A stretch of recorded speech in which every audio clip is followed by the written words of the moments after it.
everybody, and welcome to our Lent live conversations. It's really, really wonderful to gather with you online this evening. We are coming every evening, every Wednesday evening throughout Lent.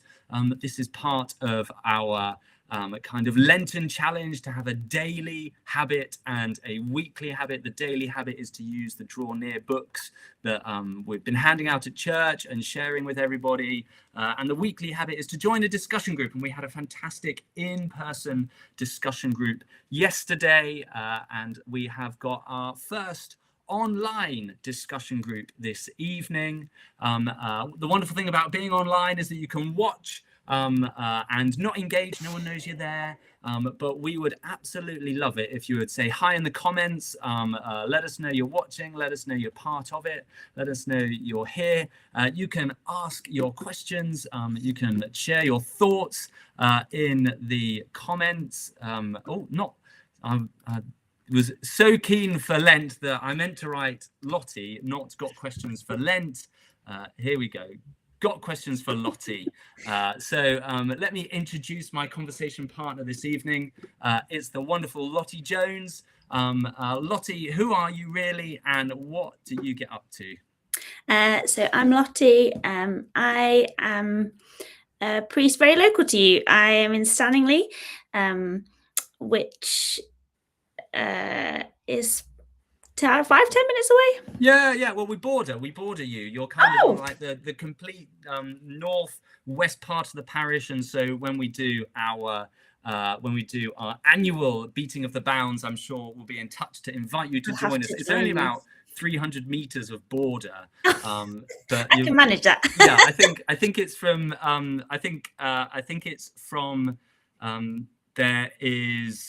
there's like a petrol station to the Wicks roundabout. I think that's where our border joins one another. Great. Yeah, so I'm in Stanley. I've been there for 18 months, and I'm loving it. I'm loving seeing what God is doing in this place. It's a real joy for me to be there and see life and growth and health. Wonderful. Well, Lottie, we've known each other for, I think, 10 years now. I think it's longer. Is it longer? 2012. Oh my goodness. Yeah, that's a good 14 years now, isn't it? Oh, wonderful. Well, it's really, really great to be able to connect again. I love being part of clergy chapter with you, and it's really great that we can chat this evening as well. And so our topic for tonight is worship, and so Lottie, what is worship? Well, I'm glad you asked me this because I love talking about worship, and I was just saying before to Chris that I used to talk about this a lot in my previous job, because it was something that is very close to my heart. But when I think about worship, my initial thing is to think it's my love and devotion to God in whatever expression that is. Worship is not about me. And I think so often we can perhaps fall into the trap of thinking worship is about our preference, our style, our ecclesiology, but actually worship is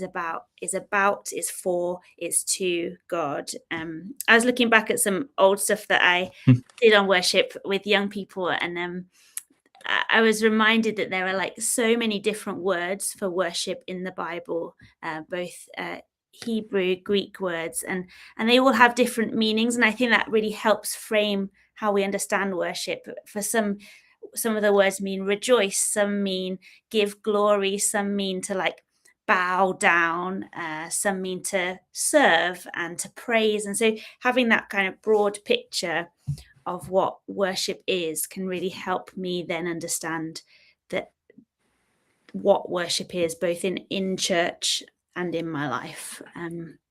Wonderful. And so it's not like this really narrow thing that we're kind of getting towards a really, really precise definition. Almost it's the opposite of like it's the opposite of a magnifying glass. We're not getting into something smaller. We're almost trying to make something really, it's like a telescope almost. We're trying to get something really big kind of into our eye rather than something really small into Absolutely. And having the broad picture helps us to understand why we do the kind of more specific things within our worship, and why some of those things are helpful. While it is for God and to God and about God, actually, isn't it wonderful that the nature of God is that God blesses us as we worship, in whatever way that looks. And so there's all different forms. It's kind of the big telescope out, but actually we have these smaller ways, lights of expressing our worship. I think having worship and then expression of worship as two different things, I think, is a helpful. Okay. Yeah. And I love that as we worship, it's not just like we're launching praises up into the sky and God's like, oh yeah, thanks very much. Yeah. He's blessing us in our worship. He comes down and it is part of it. The scriptures speak about like the Son glorifies the Father and the Spirit glorifies the Son. So almost when we worship, we're just getting caught up in the Trinity, aren't we? God isn't kind of up in the sky. Oh, thanks very much, everybody. That's really nice. Well done, you. Yeah. Like, tick, great job. Like that's worship, but like they're involved. The Father and the Son and the Spirit are involved with us, and God is blessing us. The Father is pouring out His blessings as we pour out our praise and worship. God isn't static in this, is He? No, not at all. And I think I am always so amazed at the kindness of God in worship, and the way that as we're joining in something bigger, actually I find in kind of those more specific types of worship that I encounter God, I meet with God, I'm challenged by God, I'm challenged by being in a community of faith that like seeing how other people express their worship. I remember years and years ago when I was much more rigid in my thinking, I did a whole spirituality module, and I went to all different types of churches, and I was like, I've never seen worship like this before. But I remember saying to God, like, God, show me how this is good for the people here. And it really opened my eyes to like the wonder of different ways in which we can worship that may not be my natural way, but is good and life-giving for that person there. And I think how wonderful that when you gather with other people, even if it's not your preference, that you can still worship and you can still meet with God through other people as well. Yeah, absolutely. Yes. And so then, you're talking about experiencing lots of different styles of worship, lots of different churches, asking God to reveal what's good in this. What does worship look like for you then? Well, I think for me personally, my natural go-to, and I know a lot of people will say this, like sung worship for me has always been really important, is partly because I'm musical, and singing is a real release for me and a real expression of my love for God. But I have found that is a really, really amazing way for me to worship, and it, there's certain types of sung worship that I'm more drawn to at different times. So I think that, but also I've been really reflecting on that passage in Romans that says, therefore I urge you, brothers and sisters, in view of God's mercy, offer your bodies as a living sacrifice, holy and pleasing to God. That is your true and proper worship.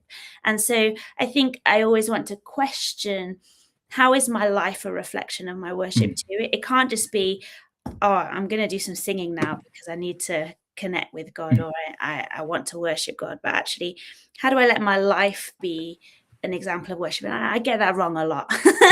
My life often doesn't reflect that in the way that it should, but I don't ever want it to be one thing. But for me, music is a really great way for me to meet with God, and also I guess I've learnt. So I didn't grow up in a church that did a lot of liturgy, but I've learnt to really find the beauty and the wonder in saying words that I know people are saying across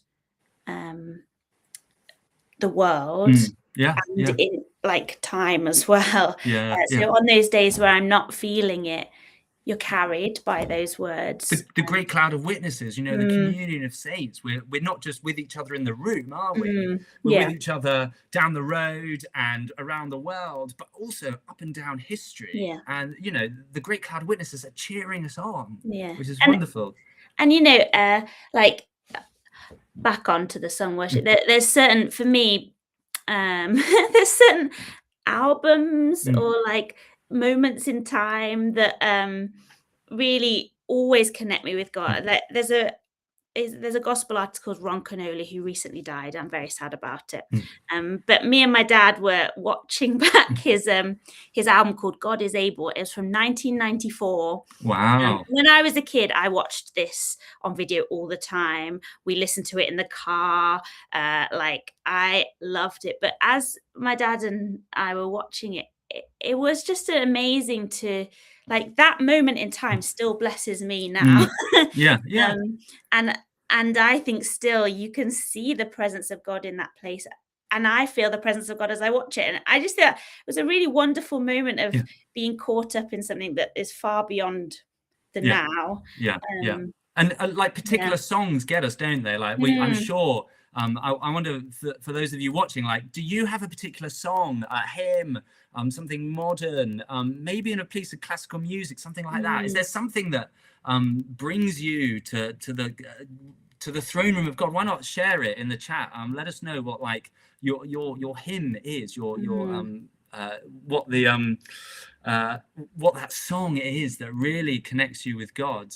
But back to you, I've just reminded of something as you're talking about kind of worship not being singing, but everything else. I remember I didn't grow up in a Christian family, and I came to faith at about 14. But in the local town, there was Wesley Owens. Anybody remember Wesley Owens? I spent a lot of my teenage years in Wesley Owens in Birmingham. Yes. Well, this was in Bromley. And I bought a CD, like top 100 worship songs in kind of like 2025, 2026, and it came in a brown in a paper bag.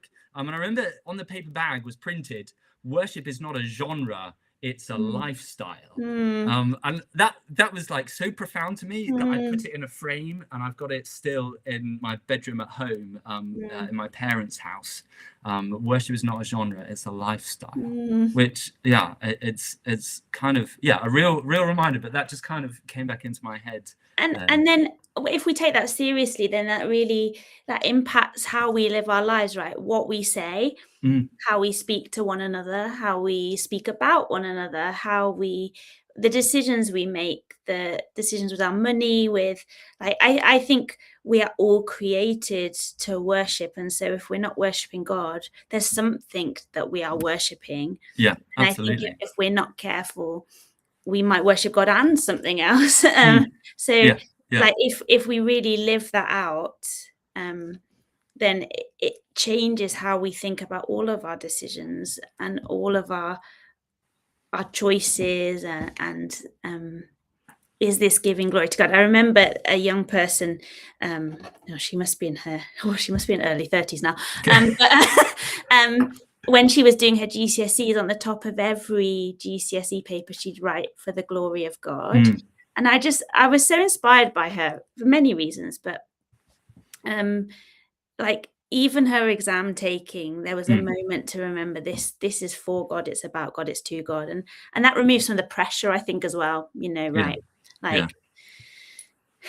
Failure is, but I was always inspired by her decision to do that on every exam paper. That's amazing. There was the old Latin phrase, sola Deo Gloria, to God alone be the glory. And quite often you just find on old music manuscripts would be at the end the letters SDG, as the composers. Handel particularly was well known for this, for writing SDG at the end, and to bring God the glory. Well, and if you listen to Handel's Messiah, gosh, that is one of the things that the Hallelujah chorus that lifts my heart. Denise, thank you for sharing. You like modern uplifting music. Janice says oceans. Linda, be thou my vision. Some absolutely great ones. Yeah, I wonder, at home, have you got questions about worship for Lottie? Just pop them in the chat and we'll see. I've got a few more. So how like we talk about worship. Should we stand to worship now in church? Is quite often what is said. And so how is kind of singing in church worship alongside kind of worshiping God with everything else? Like how is worship different from just singing, I suppose? How is it different from just singing? Well, I think let's talk about the singing part of it, because I think we do say, don't we, let's stand to worship. Actually, the worship has already started. Yeah. That's very good. And I remember getting told off all the time at theological college. Like, they were very pernickety about that. You will have remembered that we were at the same theological college. But I wonder, like, even at the beginning of our kind of Sunday church service, we're not beginning a worship service. We're almost joining in with the eternal worship service, aren't we? It's almost like, let's plug in. Plug in is a great word, I think, for that. But I think the gift of singing is that it takes you somewhere that is beyond, like, you have to engage when you sing, whether you like it or not. There's a level of engagement because you're having to use different parts of, you're having to use your vocal cords, you're having to remember tunes and words, and if those words are old, they're coming back to you and you know them, and there's a familiarity. But I think you're right, the singing is only part of it, and we can't get caught up in thinking that, right, I've done my singing now, that's my worship for the week. Listening to the sermon is as much worship. You're worshiping with your brain, aren't you? And you know, the prayers are worship. They're kind of, you know, God, we recognize you as someone who hears and listens and is able.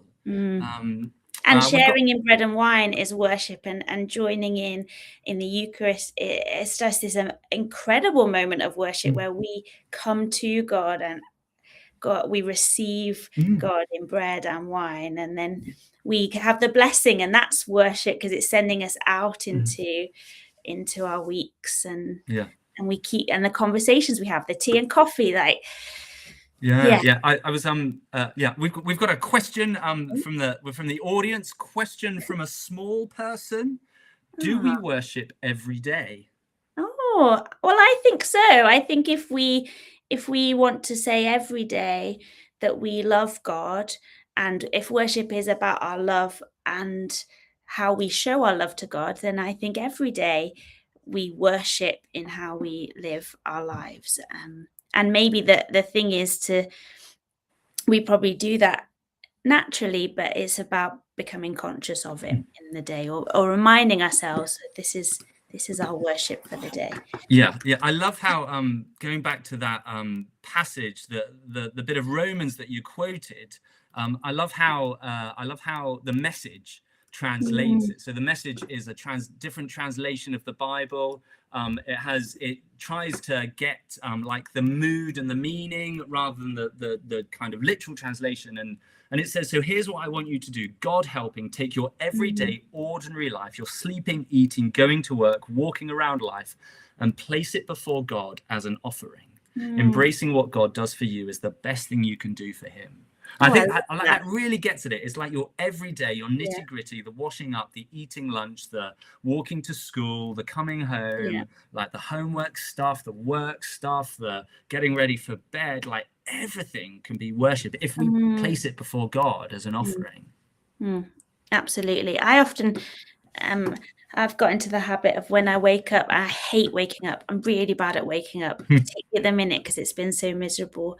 But when I'm in and out of that sleep, I start my day being like, God, I thank you for this new day. This is a new day, and I rejoice and I will be glad in it. And even though I'm like, I want to go back to sleep, or I do go back to sleep because I'm really bad at wake up at the minute. Like there's a moment in that kind of in between where I'm saying at the beginning of this day, God, this is yours. Whether I do it well or not, this is yours, and it's for you, and it's about you. Yeah, that's great. And so then my last question, if you've still got questions, then please do ask them at home, and I'll put them to Lottie. Like, how have you experienced worship as a life-giving habit? Well, I think for me, actually, I was writing about this earlier. There's worship is for God, but it also it's very life-giving for us.